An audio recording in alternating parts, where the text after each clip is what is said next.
Can do is to work to cut costs within the existing government programs, whether it's Medicare, whether it's the VA health system, whether it's military health, to do things like going to the drug companies and telling them that we're just not going to pay you more for drugs than what Canada or Mexico does. Why is it that Americans pay a subsidy for just being Americans when they use our gold standard, the FDA approval, and probably got an NIH loan to promote the drugs? If government leads the way in cost cutting, the price of healthcare goes down, we all benefit.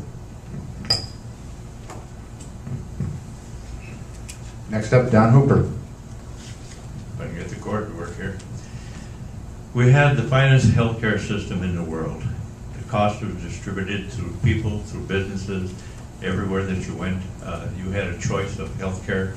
You could select a very detailed healthcare program, or else you could have none at all. It was a freedom. And now we're being converted to a single payer system. And once again, it's going to be under total government control. I don't approve of that. I know that when next January comes along and the new Congress convenes, that there's going to be a movement to try and repeal this plan.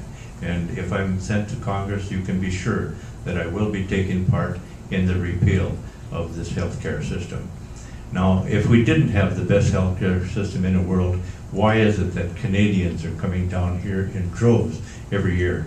Why is it that kings and queens from across the world are coming here? Because the American healthcare system and the doctors that are serving it are doing a very fine job, and I hope that we return to that system. Thank you. Patrick Donlin.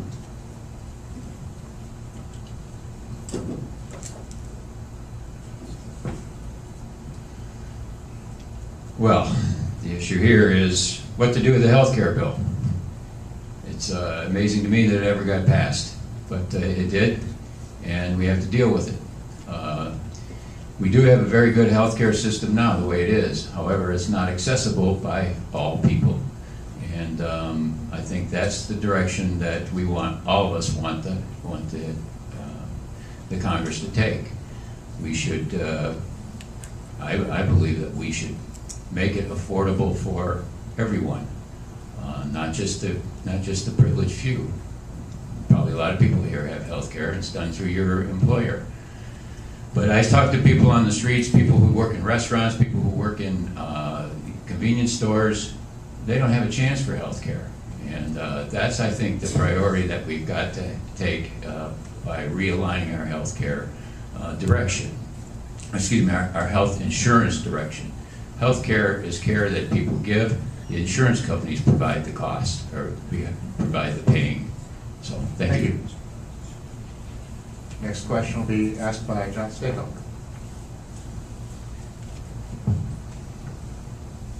Start with Senator Allen. Social Security is nearly broke. There's no lockbox. The money is being spent as the government collects it. Washington doesn't want to give up the revenue. Instead, the new goal is to move the retirement age to 70. Would you vote against the age increase, instead diverting collections into a lockbox, or phase out Social Security in favor of a private investing? Representative, thank you for that question. As you know, a third of the population north of Clare will be over the age of 55 by the year 2015, and we have some of the highest concentrations of senior citizens and veterans in the 1st Congressional District. We need to make sure that the individuals that are near the age of retirement will be guaranteed that they will have some sort of a Social Security system. And I believe that should be staying intact.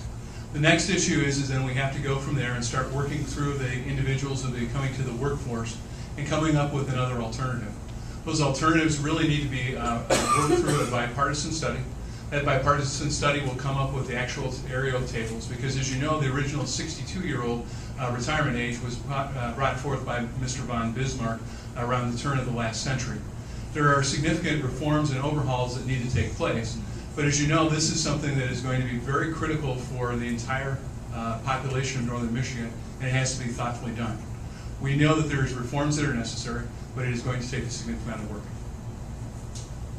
Thank you. Tom? As a guy who's 62 years old, I have